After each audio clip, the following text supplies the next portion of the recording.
evening. Several construction and renovation projects are going on at the DGF schools this summer. Overall, about $3 million have been allocated for electrical upgrades, air conditioning, a kindergarten addition, repairs to bathrooms, and roughly a third of that money is going towards the removal of asbestos from the schools. Petty Officer Louis Luque has more. To many of us, asbestos is some mysterious cancer-causing material that we've all probably been exposed to at some time or another but don't know very much about, even what it looks like. Actually, as Dennis Gilbert, project manager for the asbestos removal project at the DGF schools, tells us, asbestos is nothing more than an impure form of magnesium silicate, a fibrous mineral with properties similar to fiberglass that is fairly common in nature. If we were to take air samples out in the middle of the football park, we'd find traces of asbestos fibers there. Asbestos may be fairly common in nature, but most of us don't suffer from asbestosis, or chronic inflammation of the lungs that comes from exposure to the material. So where then does the danger lie? The only way asbestos can hurt you is if you're in an enclosed area and someone is sawing on it or, blowing dust around and you inhale it in high concentrations. None of that has ever happened at the school, to my knowledge. Most of the asbestos at the schools is located in mechanical rooms, above ceiling tiles, and near heating units where insulation is necessary. The idea to remove it was conceived over 2 years ago, but the relatively short delays that came from finding all of it, designing the project, and awarding the contract pushed back removal until this summer. The contract was awarded to a Rota-based company, ROTA, one of the few companies in Spain that specializes in asbestos removal. A 14-man crew currently working on the site might alarm passers-by into thinking that there's some kind of gas leak, but while the workers take extra precautions, the danger is fairly minimal. You have to understand, I have children in that school myself, and in fact, they're at the vacation Bible school that's occurring there during the summer, and if I thought for any reason that they were in danger, I wouldn't allow this to continue. Once removed, the asbestos is stockpiled and taken to Madrid by truck, where it will be buried in a landfill. I'm Petty Officer Louis Luque. Most of the asbestos will be removed by the start of the school year or early fall. A different form of the material, asbestos cement, which is found in the overhead archways, will be removed next summer. And while the school is tackling the problem of asbestos, a few sailors have their own problems to overcome. During the last decade, an increasing number of people in the Navy have experienced severe financial problems. And while the Navy offers financial counseling, they have yet to organize a standardized financial management program to address these concerns. In the first part of her two-part series, Petty Officer Melinda McBride explains the wide-ranging problems our sailors and Marines are facing. Easy credit, easy bankruptcy filing laws, and changing attitudes about bankruptcy as an acceptable solution to debt problems contribute to difficulties sailors are facing. At a conference yesterday, Washington's financial management representative said lack of money, letters of indebtedness, and bankruptcies are a result of inadequate financial skills. In fact, a study done last year in San Diego revealed more than 1,000 sailors and Marines in that area alone had filed for bankruptcy. The largest numbers of members with debt difficulty were first and second class petty officers with families. And nearly 70% of the bankruptcies were E5 and above. The study also found that those filing for bankruptcy are career Navy people. And even more disturbing, many younger people are headed for the same problem. Part of the problem is that many of the members come in debt-laden, as you know. We bring people on board who have more debt than they can pay given their Navy salary once they are recruited. They have, once they get in, they're constantly bombarded with the easy credit, bring your LES, no money down, no payments for 6 months, this kinds of things. And they have no resistance, nor education, nor skill in avoiding that issue. The lack of skill can be partially explained by yet another recent study, which showed that 50% of sailors leaving boot camp had never even seen a checkbook. Complicating matters, sailors are often sent to high-cost areas, which seems to compound their financial problems. The result? good sailors who gradually increase their debts until they're forced into bankruptcy. I'm Petty Officer Melinda McBride reporting. Tomorrow we'll report on the new Navy-wide financial management program, which is designed to help sailors and their families meet the increasing challenge of making ends meet. And before we take a break, a reminder that effective tomorrow, all E4 and above personnel who commit an initial drug offense will be separated from the Navy. The change is in response to feedback from the fleet that the Navy's zero-tolerance policy will be even further enhanced and strengthened to ensure operational readiness and personal safety. Individuals found to be medically diagnosed as drug-dependent will be offered treatment at the time of separation. However, self-referral for drug abuse will still be treated as a drug offense and does not prevent a member from being processed for separation. Tomorrow we'll talk about the urinalysis program and the effects of over-the-counter drugs and prescription medications. And coming up next, Senior Chief Shaler is going to talk to us about the effects of writing bad checks. Stay tuned.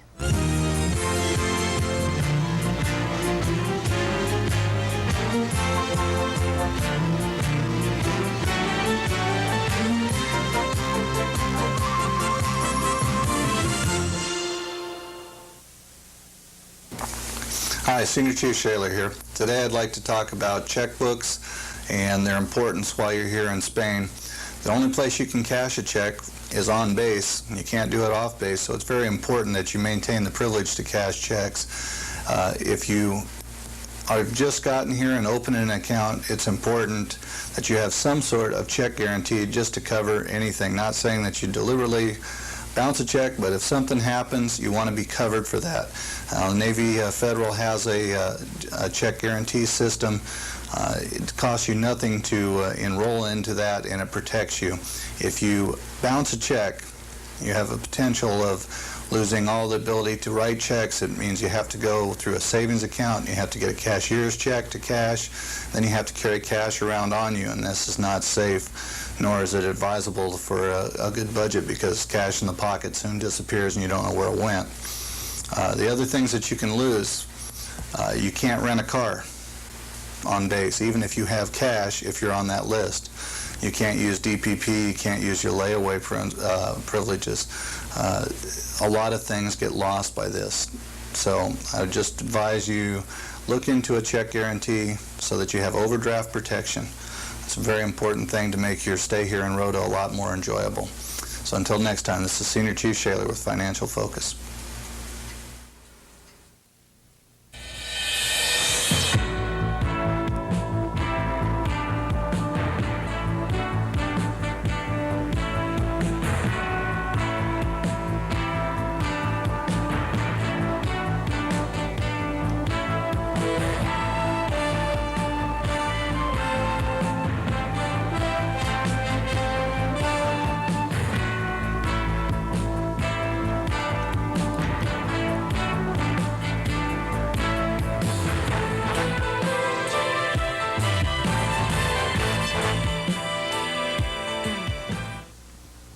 Last night in sports, in B-League basketball action, the once-beaten Seabees from NMCB 3 went up against the men from Aswak. Petty Officer Scott Carlson was on hand and has this report. Last week, Air Ops handed the NMCB 3 B team their first loss of the season in B-League basketball, mainly due to a slow start by the Seabees. They made sure that wouldn't happen again as they burst out of the gates against Aswak last night. 5 minutes into the game, they led 11-1. Aswak failed to score a field goal for the first 5.5 minutes of the game. Then after they broke the ice, they exchanged baskets with the Seabees for the next 10 minutes until NMCB 3 went on a rampage and tore up the courts in the last 5 minutes of the first half, doubling Aswak at intermission by a tally of 34-17. They continued to tear up and down the court in the second half, going on several 10-0 and 10-2 runs.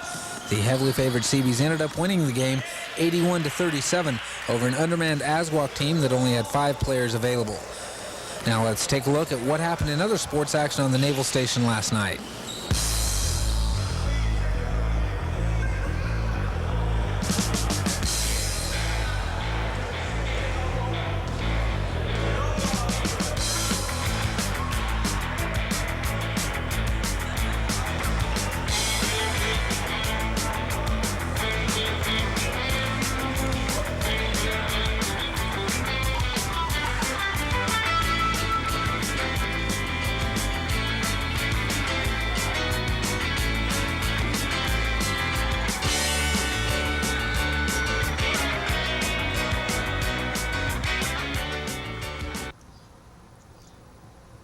Now let's go over to Petty Officer Scott Carlson, who's going to fill us in on the latest weather forecast. Scott? Thanks, Gloria. Looks like they have me doing weather again for a while, and a high-pressure system ridges into the western Mediterranean, combined with a thermal troughing in southwestern Iberia, dominates the local area weather. Taking a look at tonight's forecast, you can look for mostly clear skies, southwesterly winds 8 to 12 miles per hour, becoming light and variable after midnight, an expected low of 74. Tomorrow, mostly clear skies, light and variable winds becoming southeasterly 10 to 14, gusting to 20 by midday, and the expected high tomorrow 99, and an expected low tomorrow night of 75. Taking a look at temperatures in other parts of the Iberian Peninsula, Lisbon 98 degrees, Malaga 97, Sevilla a high of 102, as is Madrid, and Zaragoza 98, with Barcelona topping out also at 98 degrees. Once again, it's great to be back doing the weather, and it looks like it's going to be hot, hot, hot throughout the rest of the week. Now back to you, Gloria. Thanks, Scott, and welcome back. We're going to take a quick break now. When we come back, we'll check in with Carol Main over at IT&T and some upcoming tours. Stay tuned.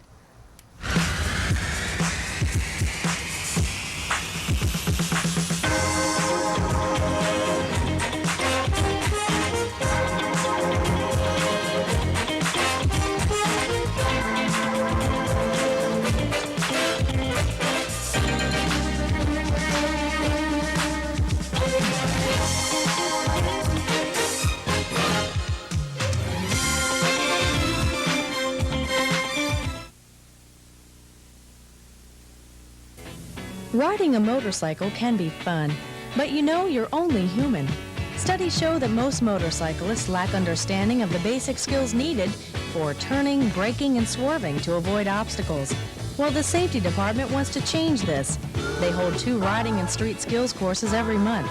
These courses are required for everyone who operates a motorcycle or a moped. To sign up, you can call the safety office at 2409. You'll be glad you did. Remember, you're only human.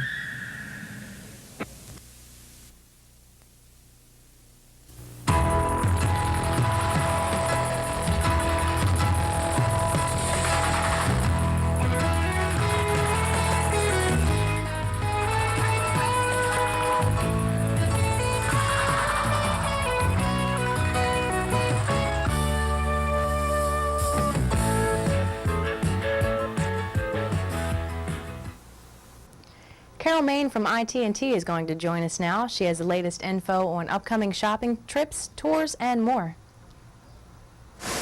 Good evening. I'm Carol Main from ITT. I'd like to tell you some about our upcoming tours that we're going to be having in the next couple of weeks. First of all, I'd like to remind you that the bodegas in Jerez are going to be closed until August 20th, so we are now canceling our bodega tours on Wednesday because of this. They're on vacation at all the bodegas. This Saturday we have a tour going to Tivoli World. This is an amusement park in Torremolinos. It includes a 3-star hotel and breakfast. They will be leaving at 6 o'clock in the morning on Saturday and returning Sunday evening. Also on Monday we have a tour to the Cadiz Gypsy Market and also to the Mercado, where they sell their fresh fish, poultry, and produce. Next Thursday we have a tour going to the horse show in Jerez, and also our regular twice-a-month tour to Tangier will be on Saturday. If you're interested in any of these tours coming up, please come in and contact us, extension 3101, or come into the rec center. Thank you and good evening. And that's all the time we have tonight. Stay tuned for headline news and have a wonderful evening.